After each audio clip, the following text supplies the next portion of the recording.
feminine energy is goddess image. She blooms when her flowers are budding. She saddens when her young ones are crying.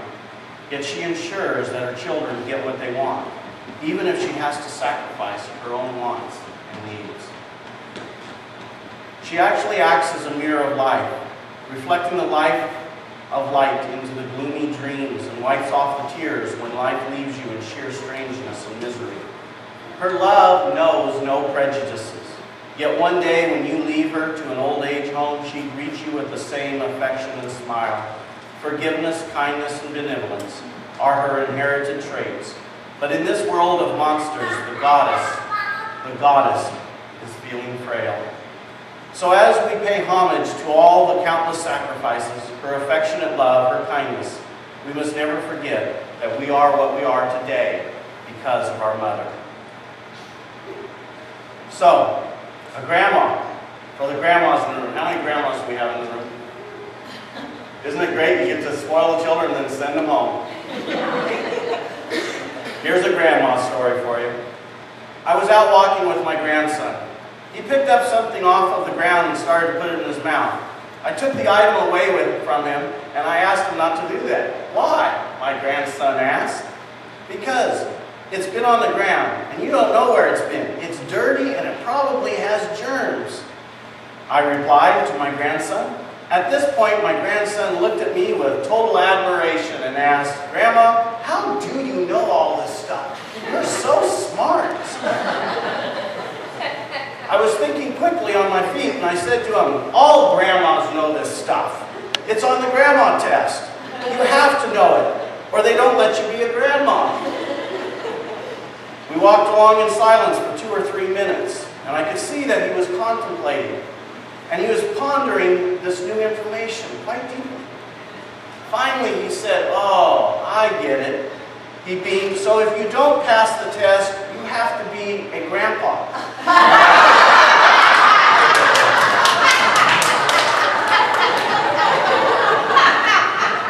"Exactly," I replied with a big smile on my face.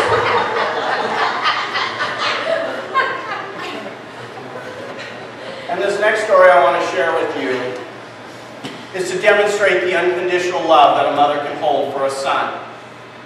And how sometimes when we witness an unfolding of an unconditional expression of love, as we spoke for the previous 4 weeks on perception, our perception can lead us astray from what is actually taking place. And I want you to remember that as I go through the story. It's a true story. And it's called Robbie's story. It says, at the prodding of my friends, I'm writing the story. My name is Mildred Hondorf, and I am a former elementary school teacher from Des Moines, Iowa.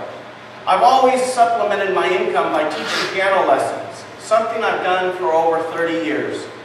Over the years, I found that children have many levels of musical ability.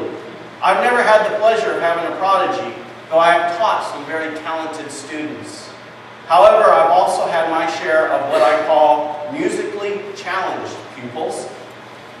One such student was Robbie. Robbie was 11 years old when his mother, a single mom, dropped him off for his first piano lesson. I prefer that students, especially boys, begin at an earlier age, which I explained to Robbie. But Robbie said that it had always been his mother's dream to hear him play the piano. So I took him as a student. Well, Robbie began with his piano lessons, and from the beginning I thought and knew this was a hopeless endeavor. As much as Robbie tried, he lacked the sense of tone and basic rhythm needed to excel. But he dutifully reviewed his scales and some elementary pieces that I require all my students to learn. Over the months, he tried, and while I listened and cringed and tried to encourage him, at the end of each weekly lesson, he'd always say, "My mom's going to hear me play someday." But it seemed hopeless. Robbie just did not have any inborn ability. I only knew his mother from a distance, and as she dropped Robbie off or waited in her aged car to pick him up, she always waved and smiled, but she never stopped in for a visit. Then one day, Robbie stopped coming to our piano lessons. I thought about calling him, but had assumed, because of his lack of ability, that he had decided on his own to pursue something else. I also was glad that he stopped coming. He was a bad advertisement for my teaching. Several weeks later, I mailed to the students' homes a flyer on the upcoming recital. To my surprise, Robbie, who received the flyer also, called and asked me if he could be in the recital. I told him that the recital was for current pupils, and because he had dropped out, he really did not qualify. He said that his mother had been sick and unable to take him to piano lessons, but he was still practicing. "Miss Hondorf, I just got to play," he insisted. I don't know what led me to allow him to play the recital. Maybe it was his persistence, or maybe it was something inside of me that's saying that it would be all right. That night, when the recital came, the high school gymnasium was packed with parents, friends, and relatives. I put Robbie up last in the program before I was to come up and thank all the students and play a finishing piece. I thought that any damage he would do would come at the end of the program, and I could always salvage his poor performance through my curtain closer, I assured myself. Well, the recital went off without a hitch. The students had been practicing and it showed when Robbie came up on stage. His clothes were wrinkled and his hair looked like he'd run an egg beater through it, kind of like mine. What didn't he dress up? Why didn't he dress up like the other students, I thought? Why didn't his mother at least make him comb his hair for this special night? Robbie pulled out the piano bench and he began. I was surprised when he announced to the full house that he had chosen Mozart's Concerto, number 21 in C major. I was not prepared for what I heard next. His fingers were light on the keys. They even danced nimbly on the ivories. He went from pianissimo to fortissimo, from allegro to a virtuoso. His suspended chords that Mozart demands were magnificent. Never had I heard Mozart played so well by someone his age. After 6.5 minutes, he ended in a grand crescendo, and everyone was on their feet in wild applause. Overcome and in tears, I ran up on stage and put my arms around Robbie in joy. "I've never heard you play like that, Robbie. How'd you do it?" Through the microphone, Robbie explained to all in the gymnasium. "Well, Miss Hondorf, remember I told you my mom was sick? Well, actually, she had cancer and she passed away this morning. And well, she was born deaf. So tonight was the first time that she ever heard me play, and I wanted to make it special for her." There wasn't a dry house in the gym that evening, as the people from social services led Robbie from the stage to be placed into foster care.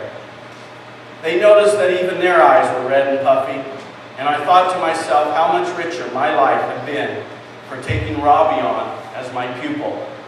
No, I've never had a prodigy. But that night I became a prodigy of Robbie's. He was the teacher, and I was the pupil for it. He that taught me the meaning of perseverance and love and believing in yourself, and maybe even taking a chance in someone, and you don't know why. A few decades later, Robert G. Westbury, Robbie, was working on the third floor when he was killed in a senseless bombing of the Alpha P. Murrah building in Oklahoma City in April 1995.